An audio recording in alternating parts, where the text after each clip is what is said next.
few days ago, we went on a tour around London to make sure we caught all of Christmas. We found Bond, New Bond Street, an advent calendar and a whacking great tree. So we're going to bring you these all before the end of today's video. There's nothing better than doing a Christmas tour around to see the lights and to make sure you haven't missed anything a couple of weeks before Christmas. And how about this one we hadn't caught before, at Chanel. There's no doubt about it, here on New Bond Street it's certainly eye-catching, as is this right next door. It's Dior, and what they do year after year, but they change it every year, what they're actually projecting is they have something projected onto the front of their building, and this is this year's star.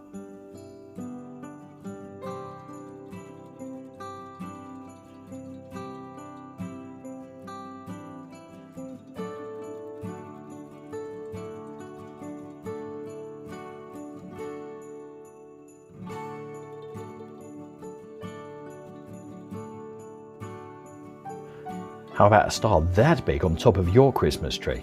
I also found where the projector was. It sits on the top of Louis Vuitton.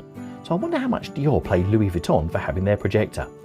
Anyway, we're on New Bond Street, and one of the things we did just capture for the New Bond Street was Cartier. But I just wanted to make sure we brought Cartier to you in all its glory. If you think the best film of the year was James Bond and No Time to Die, have we found something for you this Christmas? You want to get down here. Now this is the Burlington Arcade, and we've covered it on a previous video, and I'll put a link to that up in the top right hand corner. But the reason we're here is we found it's got a whole James Bond exhibition going right down throughout the whole arcade. And look at this. Not only have you got the glitz and glamour of Bond, but you've got loads of these. Yes, recognise these? These are the circles that they use at the front of the James Bond films. So you can come down here and pretend to be your own James Bond. But more on that in a second, because we've got something even better for you to do that on. Now, in some of the shop windows, they've even got these displays. Look at this, the Aston Martin from the original Goldfinger. Scale modelled, of course. If you're looking around and going, there's 60s all over the place, the reason is they're actually celebrating 60 years of James Bond, and they're counting down to it. And as you can see, they're featuring pictures of the different James Bonds that have played. So you've already seen Sean Connery, George Lazenby, there you've got Roger Moore, and you'll see the others very, very shortly as well. And you've got a clock bang in the centre, and you'll see that in a second, which is ticking down the time to exactly 60 years of James Bond. The first Bond film, Dr. No, and I know there's going to be loads of debate about it, was released in 1962. And the clock is clicking down to the beginning of 2022. Also, if you get here, you want to make sure you come and watch that clock, because there's different things that happen on there as well, as you saw some of them there. Now, this is the absolute feature you want to come and get to. Yes, it's a tunnel you can come and play in. And it's so well done for a photo opportunity, it makes it look like the James Bond tunnel from the beginning of all the movies. And I can't tell you the number of people that walked here, got to the other end of the tunnel, turned with their finger as if they were doing their own James Bond cameo. So get down here and have a go, but just bring a loaded finger. That's it. And I'm sure the security guards down here at the Burlington Arcade will be great with it as well. So we've got a few more Bonds. Timothy Dalton. And of course, Pierce Brosnan. Now, if you're wondering where Daniel Craig is, he's scattered all over. His picture is in a lot of the shop windows. Burlington Arcade, it runs parallel with Old Bond Street, and it's off Piccadilly. And speaking of which, no visit to London will be complete without the annual visit to the Advent calendar, which is the front of Fortnum & Mason. Each window has a different number, and as that day is hit, the light comes on, so you know exactly where you are. And as you can see, we came up here on the 9th. This looks stunning every year.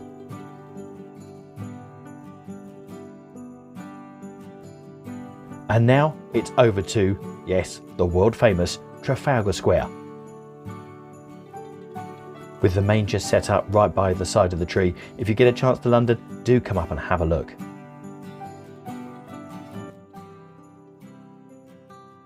Every year at the Trafalgar Square Christmas tree, a new poem is written specially for the Christmas tree. Last year, Julia Donaldson, her of Gruffalo, Stickman and various other children's stories, did the poem. This year, The poem is called The Fourth King by Sinead Morrissey. Let's go round. They found me high, above the breathing canopy, the tight-jacketed prodigy. Interstellar silence laced through my hair, and frost like a tapestry nailed to my door.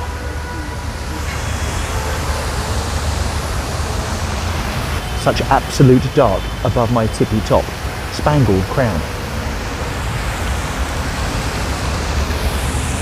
Ballooning sky shot, Arctic greens draped, winter's finest shawl about my shoulders. Unable starship of the planet, your lungs are my fingers. Their feather-thin million branching endings, tiny bright, tiny light, redeemers of air. Spectacular child in the barn, who fell like a comet or windfall.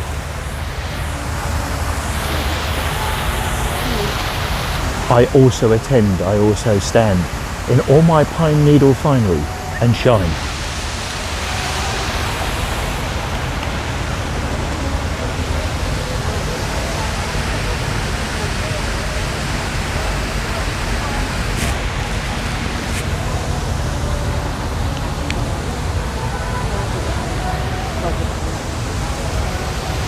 As you can see, the tree is a symbol of Anglo-Norwegian friendship, a tree that has been given annually by the city of Oslo since 1947 in gratitude for the British support during the Second World War.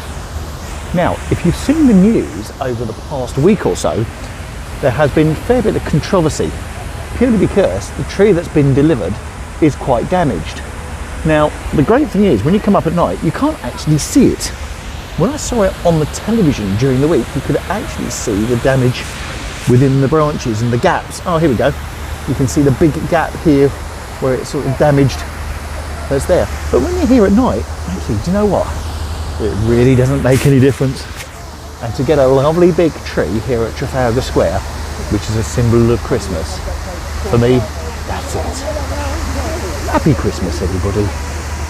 If you loved having a look at the lights here, well, have a look at these ones. This is Kenwood House, and this is the Christmas display they've put on this year. And if you still fancy going, there's definitely tickets still available. So if you click on that video, I'll see you in there very shortly.